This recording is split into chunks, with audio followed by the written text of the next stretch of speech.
So this is our third discussion of electricity on Shabbat. We start with electricity on Yom Tov, then went to Shabbat. I'm going to review briefly what we spoke about last week.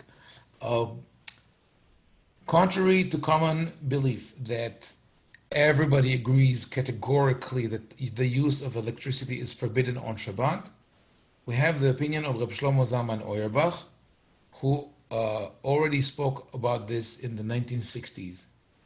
The case is recorded by Rabbi Mordechai Halperin, who spoke in the 1960s with Rabbi Shlomo Zalman Auerbach, and Rabbi Shlomo Zalman said, "I don't know how to respond to people who ask about using certain electric devices on Shabbat." And the reason he said that he is not sure what to say is that, in his opinion, there is no prohibition against it. The only concern is, for him, is that the broader audience, the community, wouldn't know how to apply the halacha and might use it in a place where it is forbidden. And therefore, his conclusion eventually was that he should keep silent. The Rabbi Halperin asked Rabbi Auerbach, "Why don't you just say that it is forbidden?" And Rabbi Auerbach answered, "I cannot say that it is forbidden if it is not."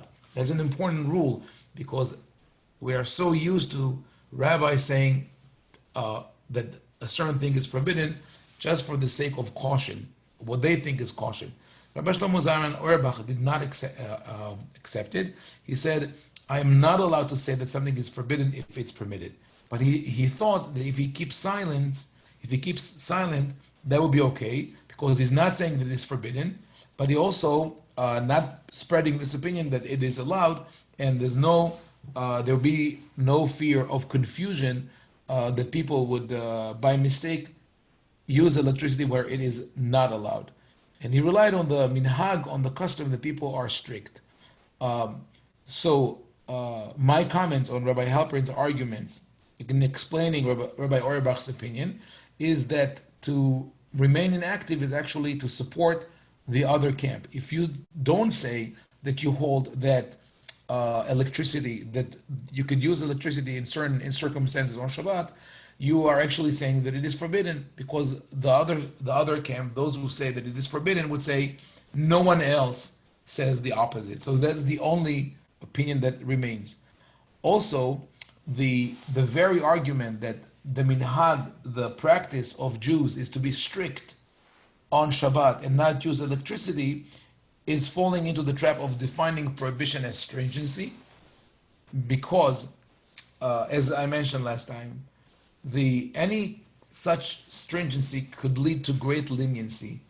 For example, if someone decides to be stringent on the use of electricity on Shabbat, and therefore avoid calling 911 or delays calling 911, he could put his life or other people's lives at risk.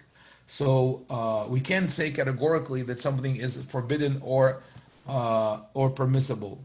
To talk about, just before we continue to talk about the light bulb, I'll say what are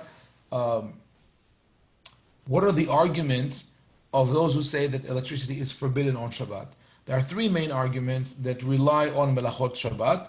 One is boneh, the other one is mav'ir, and the other one is makeh bepatish. Construction, starting a fire, kindling a fire, and the last blow, giving the last blow, which completes an instrument. The way those prohibitions were applied to electricity is challenged by many poskim, not only by Rabbi Auerbach, also by Rabbi Yosef Levi in his Moshe Levi in his book Menuchat Ahava, and others, Rabbi David Shlush. And it seems that those who said that electricity is forbidden on Shabbat first decided that it is forbidden, and then searched for arguments to support their decision. Why are those three not applicable to electricity? Hamav'ir, to kindle a fire. Electricity is not fire. It could cause fire, but it is not per se fire. Boneh, construction. You need a stretch of the imagination to say that closing a circuit is boneh. It is not permanent. By flipping a switch, you could open and close it. It keeps changing. and it is not a permanent construction that is part of a structure. So that doesn't fall under the prohibition of construction. And finally, makebe patish, which is the last blow applied to an object or to an instrument to make it ready for use, that can be done only once. At the end of the process of production, that's where the makebe patish applies. So other arguments that people wanted to mention regarding electricity is molid, the idea of that you are creating something new on Shabbat. This argument originally was mentioned only regarding Yom Tov, and as many rabbis who permit electricity on Yom Tov have shown that it doesn't apply to Yom Tov. That concept of molid molid, creating something new, does not apply to electricity, because electricity is always there, and we're not creating something new. Another argument that people use is generating heat, which was taken out of context, and we'll see soon. So let's go back to the text. Now, we already explained Rabbi Auerbach's opinion regarding electricity on Shabbat, and now this question was brought up, that of turning an incandescent light bulb, which we consider starting a fire. So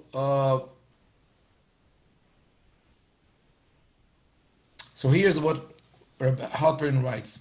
Continuing this conversation with Rabbi Auerbach, he says, in a conversation with Rabbi Shlomo Zalman Auerbach on the 10th of Elul, 5731, regarding turning off the light on Shabbat, the rabbi said, I have reached a conclusion 30 years ago regarding the matter, but I am afraid to publish it. Again, this was already published by Rabbi Auerbach, so there's no fear to publish it now. Rabbi Auerbach asked the following question, which Rabbi Halperin defines as of astounding simplicity. He says, it is true that lighting an incandescent light bulb is a transgression of the biblical prohibition of starting a fire, because lighting the bulb lets electricity flow through the tungsten filament, which heats rapidly to the point where the heat produces a glowing light, thus creating a metal coal, which is an act of starting a fire, and which I will discuss later.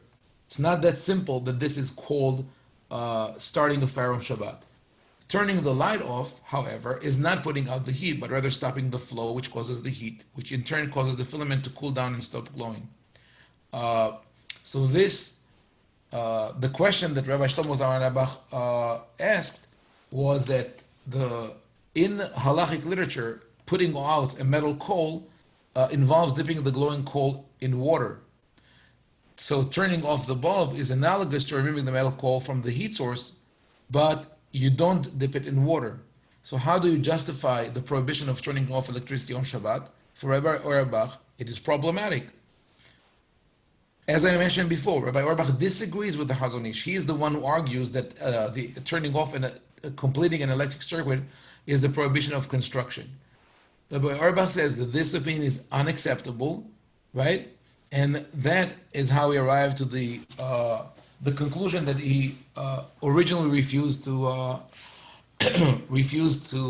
publish. So what was his conclusion? He says this: Shani arhakat gachelet shel matechet mi'ha'esh she'ena goremet klal shum shinui ba'esh shemav'ir et ha'matechet ki en benehem shum kesher. He says when you remove a metal coal really is there's no such thing metal coal.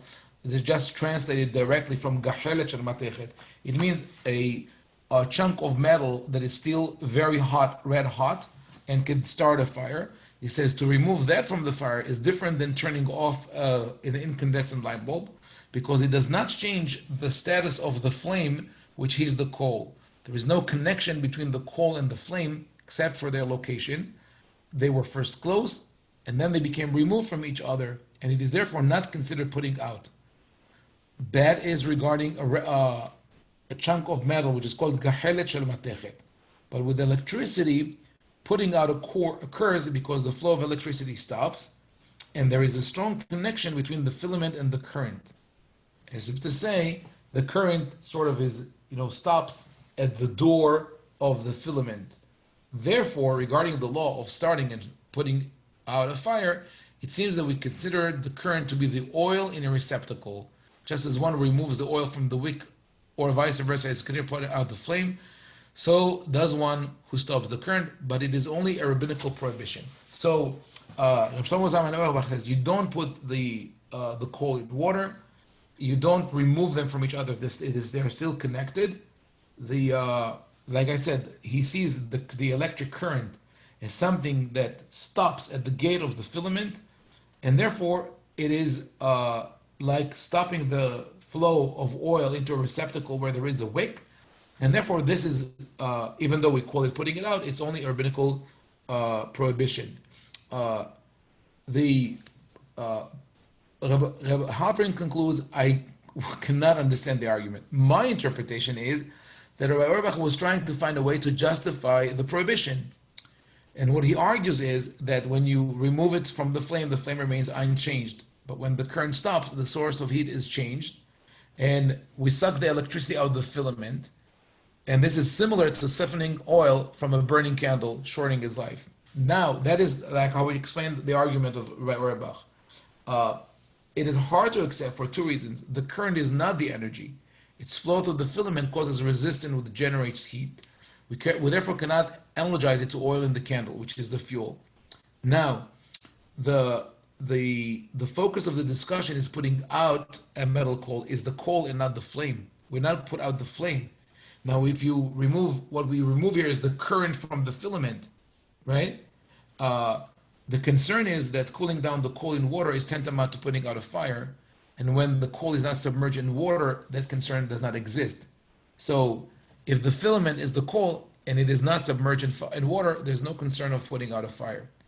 However, what is important, whether, with this whole discussion of the light bulb, and we could argue back and forth of exactly what happens there,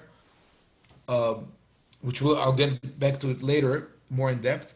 But Rabbi Auerbach only addresses the light bulb and not other electric devices.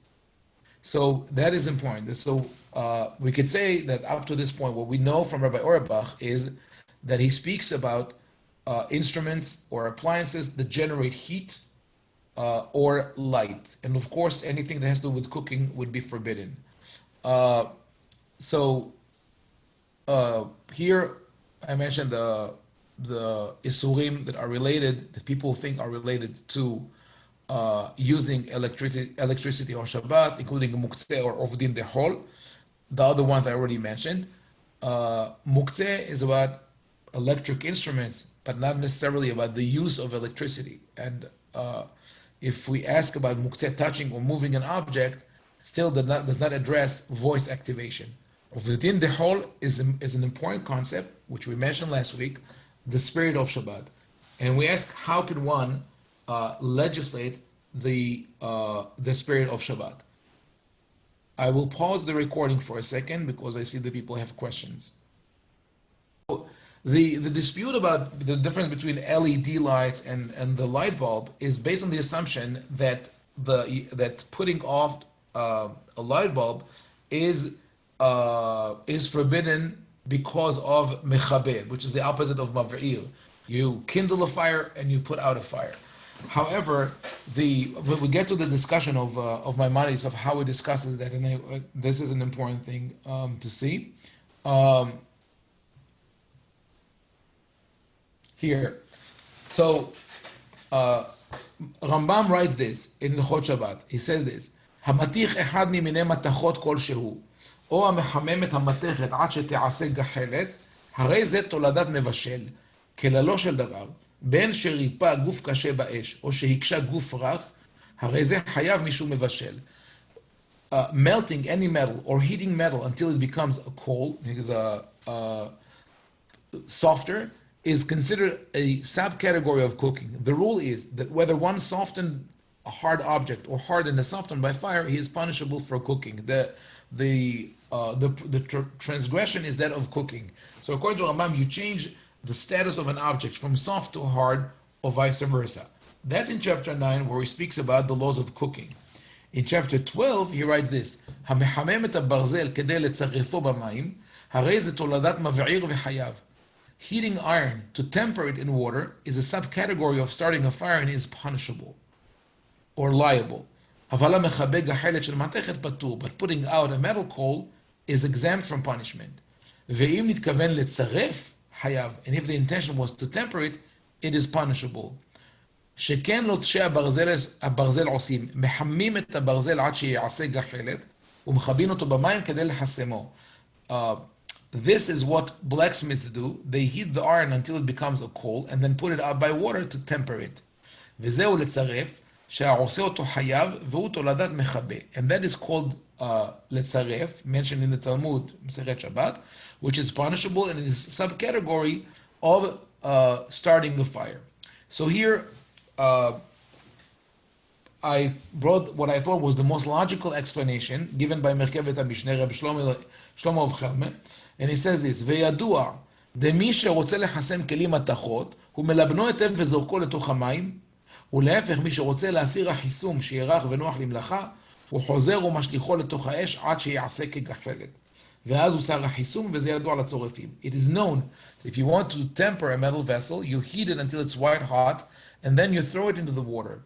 Then it changes the status, the composition of the metal. And it's called, in modern Hebrew, hisum. Just as the Rabbi Shlomo of Halperin, the Merkevet HaMishneh, uses here. And this could be reversed. If you melt the vessel until it becomes soft and malleable, you throw it into the fire, it becomes a coal, and then it's untempered. And this is known to blacksmiths. So now, my argument is that if we go with this logic, those definitions could have applied to early light bulbs, but not to the light bulbs of today, right? Because to be considered cooking, the desirable result is malleable metal, but that's not the intention or the result of turning the light on. The filament does not become soft, it is not accessible, and we know that a slight crack in the glass will let oxygen come in and burn the filament. So here is an abbreviated list that of what does it take to make a tungsten filament. Look at it and tell me if any of us could do it at home and cook or prepare the filament to serve its purpose as the filament of a incandescent light bulb. So we have to apply great pressure to turn the tungsten powder into a bar, heat it to 1300 degrees Celsius, then put current through it and heating it to 3200 degrees Celsius, heat again to 1500 degrees while flowing hydrogen over it, then pass it through a series of dies to cold work it and then hammer it, and then heat and reduce the temperature gradually while drawing into a 1 millimeter diameter wire. Does any of us do it? We don't do it. So turning on and off a light bulb, even turning on, arguably should only be the Rabbanan. Don't do it. I'm not saying that you should do it, but I'm saying even the argument of those who say that, by turning the light bulb on, we are starting a fire, is problematic because it relies on the way we process metal, and this is not applicable to the light bulb. What could be applicable and could be a problem for people is that concept, generating heat. So, one second, let me clear that. Okay, so generating heat. This is something that some of you might have heard about a while ago when people were talking about using cell phones on Shabbat, and they were talking about using voice-activated Siri or whatever it is to use their phone on Shabbat. And then people said, the problem is that when you use your phone, you generate heat. Now, have in mind, I'm not saying that one should use the phone. I'm totally against it. Because I do believe that the spirit of Shabbat is going to be destroyed if people do that. For emergency, yes. For necessary things, yes. Keep in touch. Yes, when necessary. But what about generating heat? I mean, except for the Samsung, whatever number it was that burst into fire, right? Which eventually was all recalled. What is the source of that prohibition of generating heat, which I put here in quotation mark? Everybody knows is forbidden. Look at the sources. This is the sources in the Mishnah. En tomnin in Mishabat 4:1, En tomin lo begefet velo bezevel. There's a whole list of materials in which you're not allowed to put a pot and keep it warm by putting in olive residue, fertilizer, yes, fertilizer, salt, lime, or sand, whether wet or dry, and not in hay, grapeseed, wool, or grass if they are wet. So why is that? Says Maimonides, שאין אסור בשבת לחמם או להוסיף חום אלא בתולדות האש. וכל אלו אינן תולדות האש.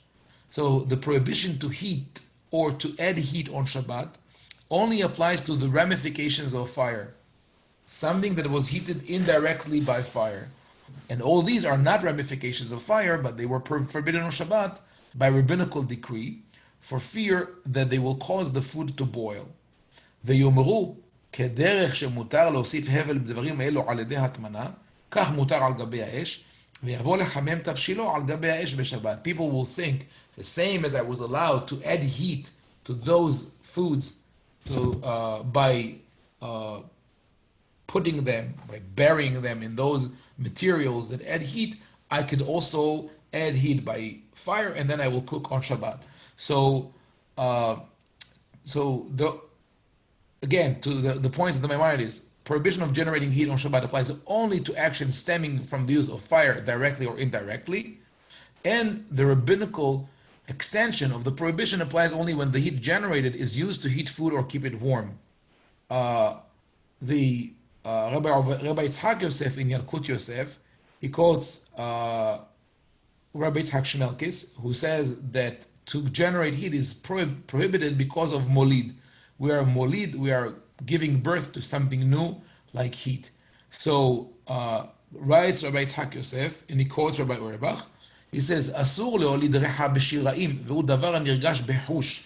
אבל כוח החשמל לא נרגש בחוש, מנהלן שיהיה אסור בשבת. He says, one is not allowed to create, literally, give birth to fragrance in the silk, because it is something that we can feel with our senses. But electricity cannot be felt with our senses. This is the argument of Rabbi Yitzhak Yosef. And then he quotes, after he says that Rabbi Eliezer Waldenberg agrees with him, he says, Rabbi Shlomo Zalman Auerbach, in his book, Ateret Shlomo, כתב, קשה מאוד, where's my error here? קשה מאוד לחדש איסור מוליד במה שלא נזכר בש"ס להדיא, והבו דלא להוסיף עלה. So we cannot invent the idea that the idea of molid, of giving birth to a new thing, regarding something that was never mentioned in the Talmud, and we should not add new prohibitions. He says, and he specifically speaks about holadat hom, generating heat or creating new heat is also called uludeka molid, that is, you're giving birth or you're creating something new. It's only forbidden because it's mevashel. So now I could come to a conclusion on what can and cannot be done on Shabbat in terms of electricity. But before I do that, I'm going to pause the recording and take some questions. So obviously there's great fear and we can say even myth surrounding that whole issue of electricity on Shabbat. When we take a look at the full halachic literature, not counting numbers of people who say, how many people say that this is forbidden, but rather what is the validity and the depth of the arguments of those who are speaking in favor or against, we see that the balance actually tilts in favor of using electricity on Shabbat. I know from one of the rabbis in my son's yeshiva, in Yeshivat Torah Moshe in Israel, Rabbi Shurkin, who, despite being an Ashkenazi, uses electricity on Yom Tov. And he says that the only reason that he does not use electricity on Shabbat is because he asked Rabbi Moshe Feinstein about it and he said not to do it. He said, good thing I didn't ask him about Yom Tov. Meaning he's saying that the argument to not use electricity on Shabbat is very, very frail. So let us review what we have. And the very, very important and central opinion is that of Rabbi Shlomo Zalman Auerbach, who seems to say that only when it deals with cooking, when it leads to cooking, or the incandescent light bulb, which he considered to be kindling a fire, is a problem, and turning it off, he says, is rabbinical. And as I showed, even that is questionable. So those who say that you can't use electricity on Shabbat say it's either construction or giving the less blow to a product or kindling a fire. Those are rejected because it's not fire, it's not construction. There's really no analogy between this and construction. And makebe patish, the less blow, could only apply at the when you really finalize the project, the work. Once the process is over, it's over. Then people argue about molid, as we saw. Rabbi Yitzhak Yosef codes the poskim and say we can't apply the concept of molid, giving birth to a new thing, to electricity on Shabbat. What remains is really ovdin dehol, the spirit of Shabbat. What if we turn Shabbat into a regular day? And I think it's a very valid argument. However, the spirit of Shabbat is to be determined by people who use and need to use electricity, and not imposed from above. This is the spirit of Shabbat. By nature, by definition, is something which is flexible and adjustable to situation. Because what was the spirit of Shabbat today wasn't the spirit of Shabbat 100 or 200, 300 years ago. Yes, there are things that are central and will always remain the same. I think that, for example, checking your work email is not the spirit of Shabbat. Whether you do it, but even if you don't do it, even if you don't review your email on Shabbat, when you sit at home and just think about your bills and your tasks and what you have to do, it's the same thing. You're not engaged right now. You're not in the spirit of Shabbat. So this is more an educational concept, and I think that it's the responsibility of the rabbis to tell people what the halacha is and how to apply it, so they can choose, especially when they are in some questionable situation. They need to get to the 45th floor. Well, maybe for some of the 10th floor. In some cases, do they really need to use their elbow to do it, or when you're in a hotel and you need to get into your room, are you going to call the concierge every time you want to get in and say that I forgot my key, or I don't know how to use it? And what when they go into biometrics? That would be a problem. So the bottom line of all this is this. When we look at conclusions, I would say this: seems to be a consensus that electricity is forbidden on Shabbat, but it stems from a decision by the rabbis to say it is forbidden and then look for arguments against it. There's a very strong voice, that of Rabbi Shlomo Zalman Auerbach, that say that it is permitted, and also that of Rabbi David Shlush. And simple logic shows that it is not forbidden. Some people want to say that this conceptually is forbidden, and therefore, had the rabbis lived today, they would have said it is forbidden. That's an interesting argument. The problem of this argument is that it's a one-sided argument. The same people who make this argument say the rabbis would probably make it asur, are not willing to say about other things. The rabbis would probably say it's mutar. They are willing to bring back the rabbis to life only so they could say this is forbidden. But if you bring up the question of, let's say, Yom Tov Sheni, what if the rabbis live today? Would they still say this is forbidden? Of course not. But we don't bring them back to life. So if you don't bring them back to life, deal with what's in front of you. Now, the question of if and when to use it, like I said, it's a personal decision, and but you want to make sure that your Shabbat is not eroded because of that. I personally think that using electricity for media, to watch TV or movies or listen to music in most situations is not healthy on Shabbat. Is this not what we need? However, during this, since the beginning of the coronavirus crisis, I wrote and I published and I told people, if you're alone at home and you're isolated, that's the only way that you could connect you could connect to other people, then go ahead and do it. Connect by social media or by a phone, because otherwise you're going to fall into depression. We should decide how to do that. So we should avoid using electricity for that, and also for anything that leads to cooking.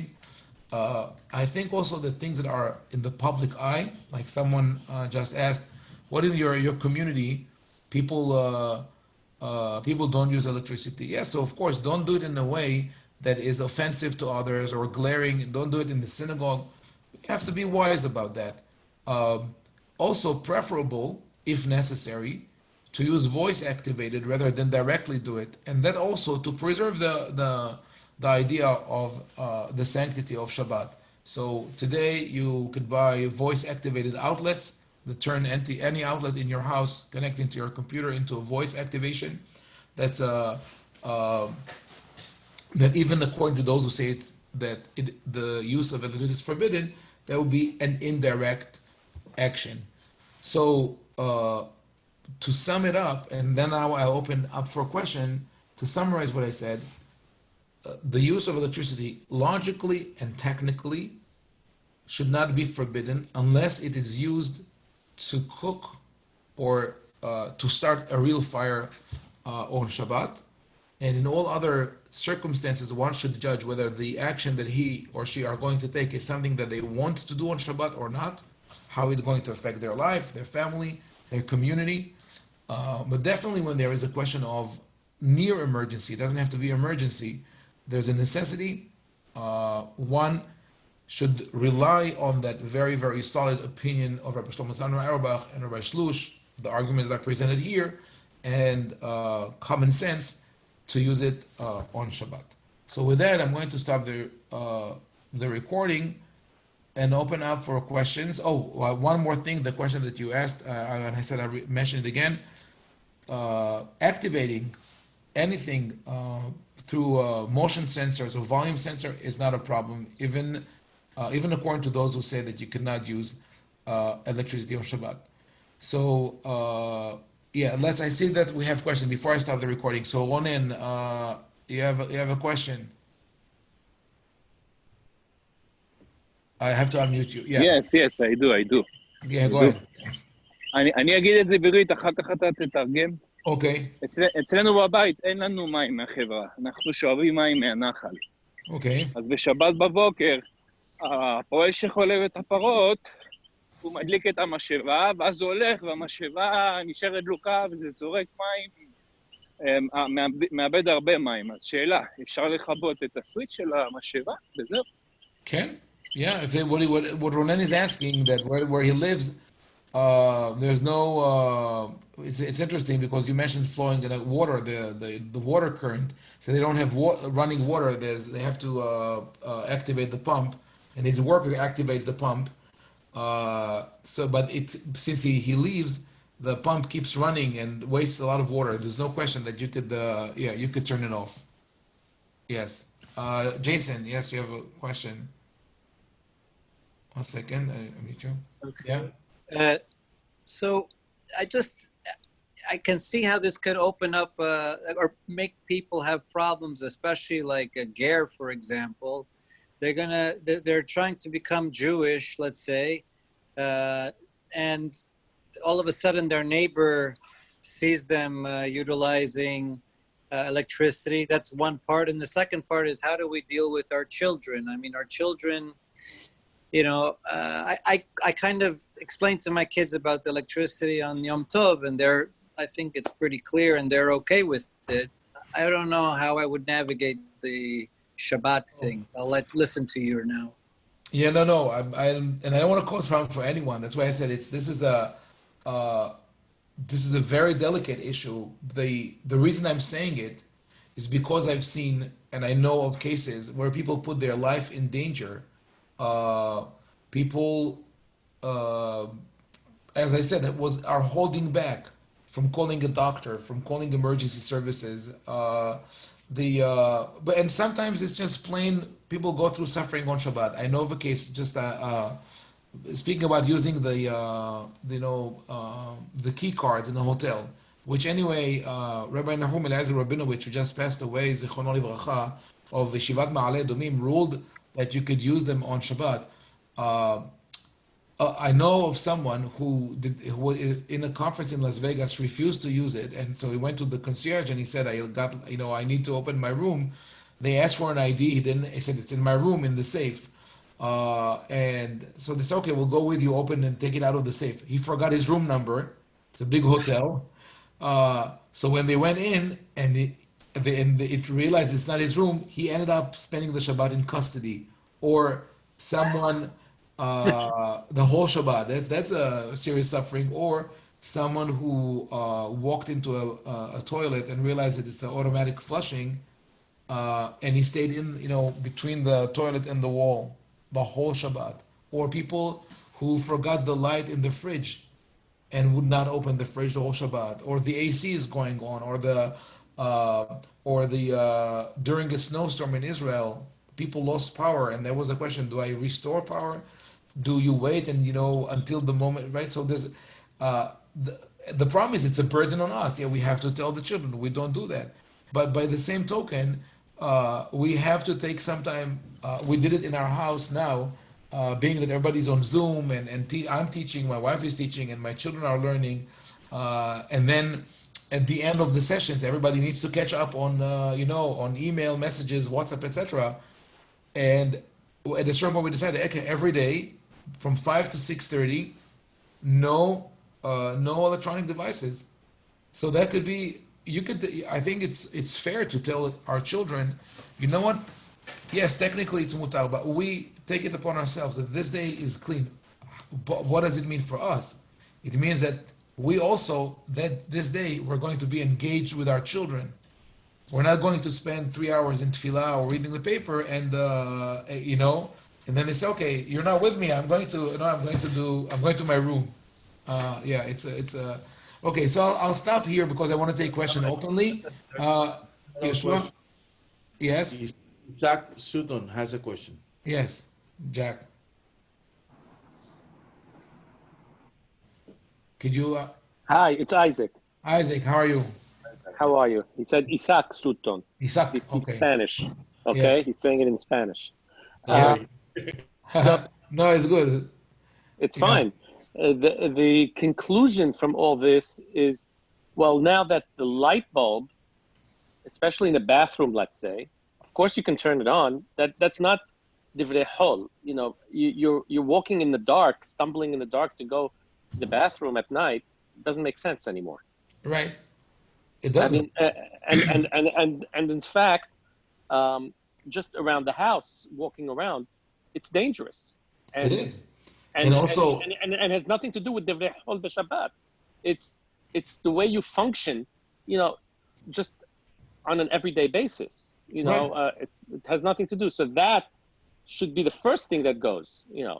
Right. So that's what I'm saying. that goes out the We window. decide what is the spirit of Shabbat or not. To be in the light or to be in the darkness. You could decide to light automatics. Now you can buy strips, like in the supermarket, that when you go by, they light up, and then there's no problem with that. I'm in my house. We don't use electricity on Shabbat, so whatever we could put on timers, is on timers, and the rest, if whatever if there's light bulbs are on the whole Shabbat. I'm not happy with that, but my family is not happy with they want to maintain the distinction completely. So okay, so I respect that. That's part of living together. That's part of the harmony. But I think that's also is a consideration of wasting energy. That's also a consideration. Okay. Thank you. Right. Which category the microwave? In which category falls the microwave? I think the That's microwave. cooking.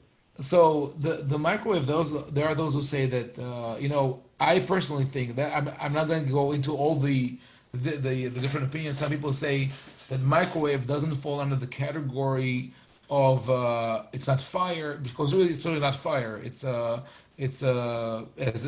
as indicated by the name, are waves that are sent through the material and causes the particle to move at a certain speed and causes friction. This is how the food is heated. Um, but I think that dafka, or specifically regarding microwave, this is where we should stick to the original intention of the Torah. That we should not, the Torah says with the story of the man, את אשר תבשלו בשלו, ואת אשר תאפו אפו ושאשר תבשלו בשלו. Prepare the food from beforehand. So that this would be forbidden because of the category of the mevashel. However, if someone is in a somewhat stressful situation, there's room to say that this is not the direct prohibition on Shabbat. But it's hard for me to see a situation where you have food that was going to save your life only if you use a microwave. You know, I mean, if you're in the military, maybe, but that's already a category by itself. But it's hard for me to imagine someone who's in a modern household where there is a microwave and he has food that can only be prepared by microwave, and without that, he's going to be in a life threatening situation.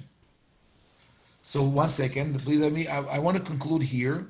I think that the conclusions are, as I said before, I'm